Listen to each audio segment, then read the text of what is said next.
Ralph, welcome to Axel's Garage. Back out with Cosmo. I don't know if you could tell, but it's been so long that the day that we started on Cosmo, I went on a diet, just coincidence, and I've lost 17 pounds since we've been working on this. But we only have the weekends, and we only have part of the weekend because the kids had games and just family life getting in the way and weather because we're working outside, even though we are under a tent. It takes some time. So we left off, got the ball joints in, and now we got to start putting stuff together. So we got our knuckles. In a previous video you saw that the knuckles were all de-rusted as much as possible and painted. And then I forgot about the backing plates. We ordered new backing plates and we ordered them online. I'll link them in the description below. I gave them a scuff with a maroon Scotch-Brite pad, nothing fancy, just scuff them down. I'm going to take some plain old Windex and a microfiber, and I'm just going to get all my sanding dust. All I did was just cut the glaze on them. I didn't go crazy, just went with the Scotch-Brite, cut the glaze, and I'm just going to, off the shelf hardware store, flat black spray paint I'm going to put on them just to give them a little added rust protection, just because everything was so rusty, and you saw how rusty everything, and we deal with a lot of rust up here. So I'm just going to spray them with some Windex and wipe them off just to get the grease from my fingers off of them and any of that sanding residue with the microfiber, and then we'll hit them with that black spray paint.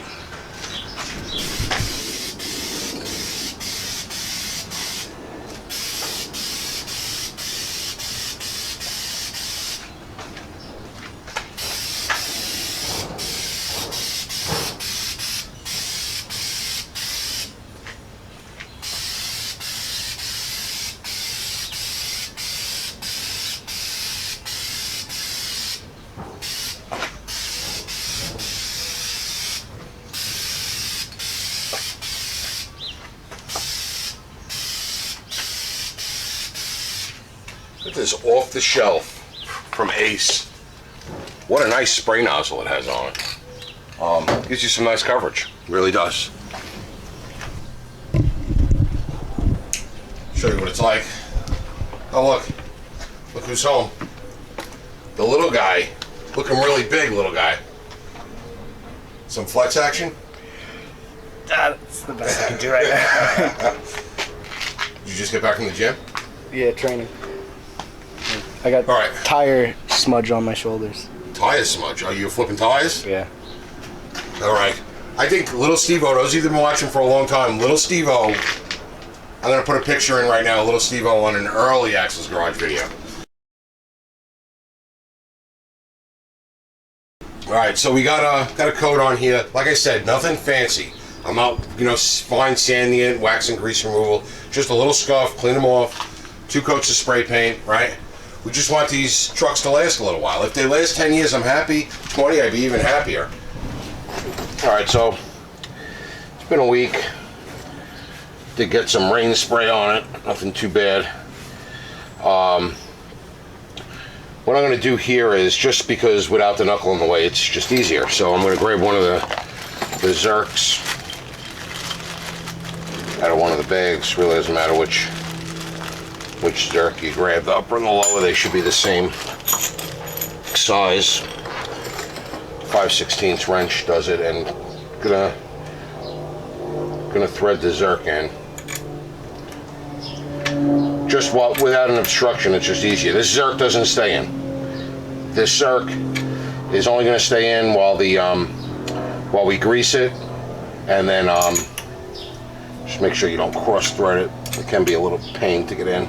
This one doesn't bottom out, because what's going to happen is, once we get the knuckle on, we're going to grease up this lower ball joint, and then this Zerk is going to come out, and a little cap that's pretty flush is going to go in place of it, because with the axle in place in the U-joint, right here spinning, the U-joint would bang into the Zerk and knock the Zerk off. So you grease it up, you put the cap in, and if you ever take the axle out in the future, you should throw a Zerk in, throw some grease on it, and throw the cap back in. So while I'm here, and I got the wrench in my hand, I'm going to throw in the Zerk for the upper ball joint, and just snug it up. Doesn't have to be crazy tight, just seated flat, snug it up. And again, this will grease also once the knuckle is on. Now we're going to take our knuckle, And what I am going to do is take my upper nut that came with the upper ball joint, and I am going to slide the knuckle right on. And you can see how this ball joint is actually pointing out a little, so you might want to bang it in so you can get both of the ball joint studs up at the same time, and then give it a little shot so that you can get the threads through.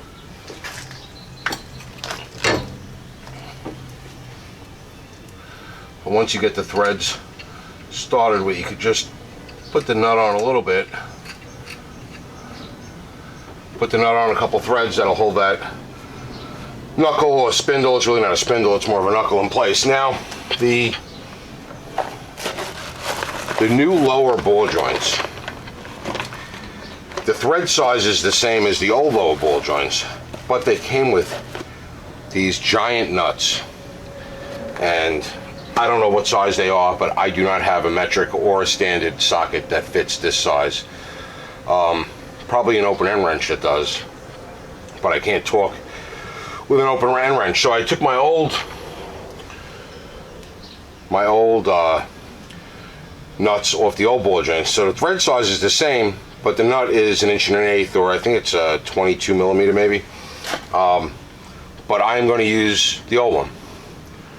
So, of course, like anything else, I put a little bit of white grease on the threads.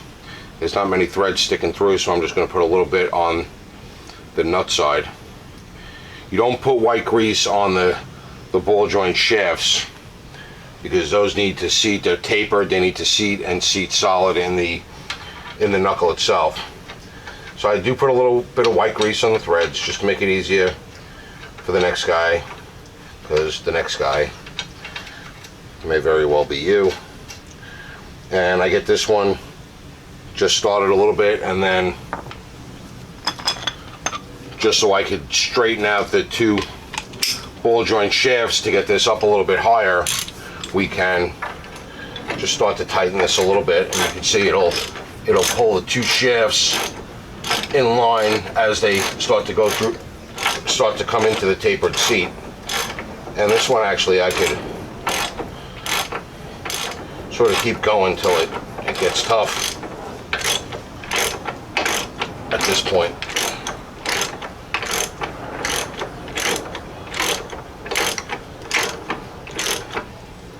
All right, so now it's getting a little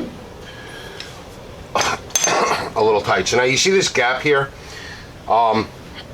That's okay. That's just the way the new replacement ball joints are designed for whatever reason.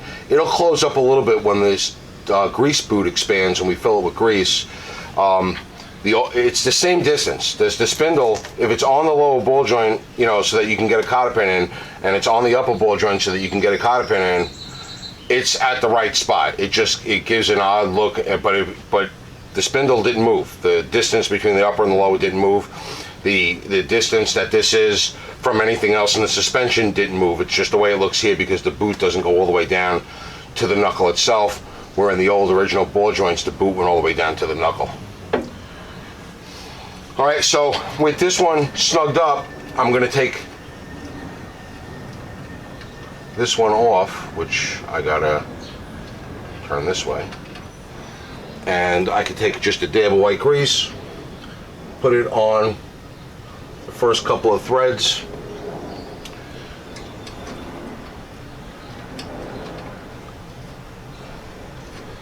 and I could spin this guy on pretty much all the way by hand. Right, and now he's up in there, and I can take my 7/8 socket. There's a metric size for it too, and you can either come in through here or from the side and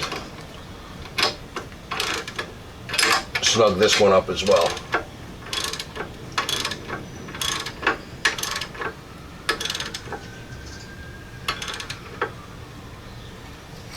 So once you get both of them good and snug, then you're going to take out your torque wrench and you're going to torque them down. If my memory serves me correctly, 75 on the top, 80 on the bottom. I got it set to 80. I just do 80 on the top and the bottom. 5 foot-pounds really doesn't make too much of a difference.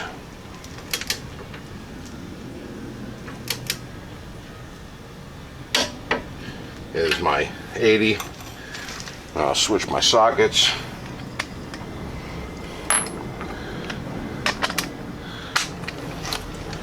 Put it on that bottom one.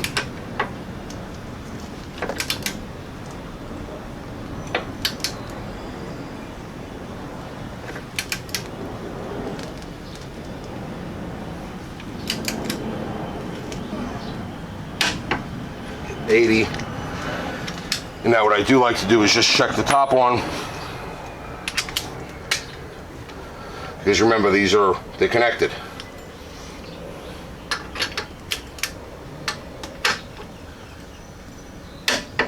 And you see, I gave it a little bit more before it got to 80 again. And then the same thing. I go back and forth twice, just to make sure that we're at the same.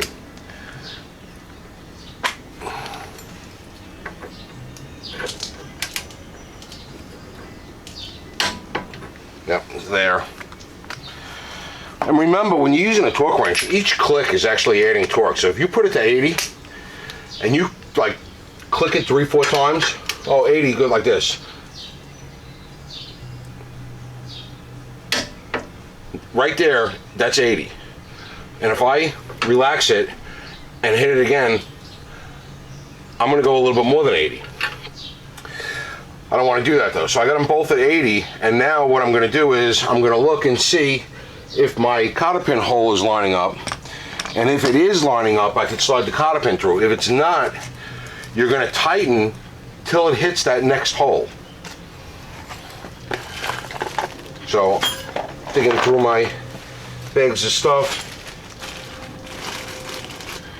There's cotter pins that came with the lowers, and there's cotter pins that came with the uppers.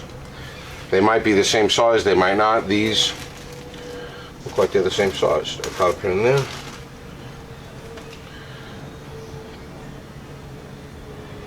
Alright, so they're all the same size. So there's not a separate upper and lower cotter pin. So I'm going to find my hole, and at 80, it looks like I can fish the cotter pin through. Nope, I just need a little more tightening.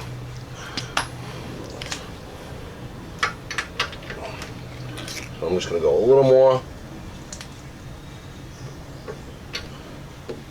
And that hole looks like it's close.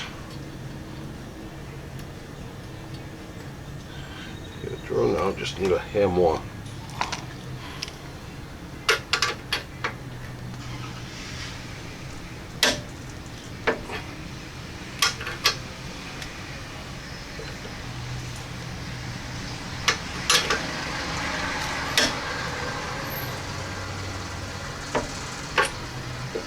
Okay, that looks much better.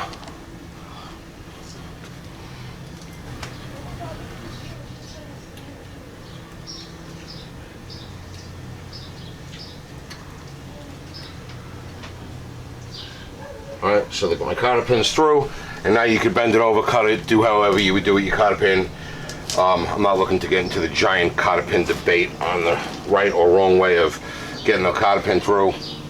Really doesn't matter much as long as you get the cotter pin in there and it's not gonna fall out. Now that they're in there, we can start with grease, because remember, you got to grease these joints, and you can't grease them until you got them tightened up. So what I'm going to do, I'm going to put my gun on this top one, and I'm going to give it 3 squirts, and then I'm going to move the joint back and forth. And I'm going to go with another 3 squirts. And I'm going to move the joint back and forth. And I'm going to continue this process, hopefully moving the joint back and forth is evenly spreading the grease around instead of it all coming out on one side of the joint. And I'm going to keep doing this until I get a little grease leakage out of the boot. And that second one, I saw a little tab of grease. So now I'm gonna move it again. And I'm gonna give it another squirt. And now I got a good tab of grease, you can see coming out right there. I know I'm good. Now I'm gonna come to the bottom.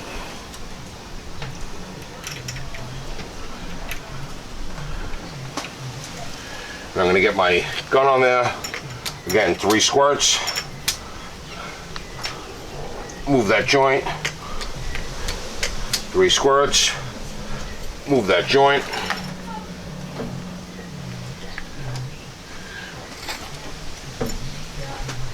And I got grease coming out on this side, on the bottom, so I am good there. Both these joints are grease good. If you want to wipe that excess away, you can wipe that excess away. That grease gun fitting that I use, I'll link it in the description below for you. It's called Lock and Lube. Lock and Lube. It's not the grease gun, it's just a fitting. Show you here. It's just a fitting. Lock and Lube. Screws on to pretty much any grease gun. It locks in there, and it's even rebuildable. It comes with a rebuild. When you buy the Lock and Lube adapter, it's about $25–30. When you buy it, it comes with a rebuild kit, so that if it starts to leak on you, you can rebuild it.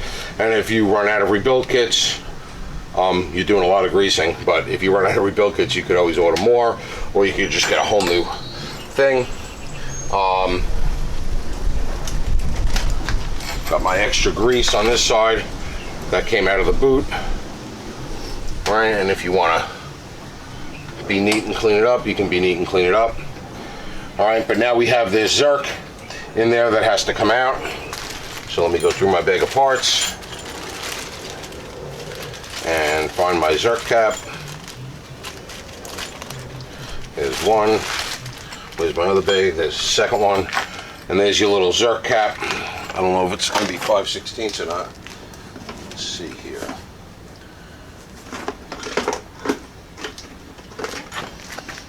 Is it going to be the same size? Would they make it the same size and make it easy? Nope. It's not 5/16. It's probably a 1/4 inch, or it's a metric. Let me get another wrench. Alright, so 7mm it is. So I'm going to take out my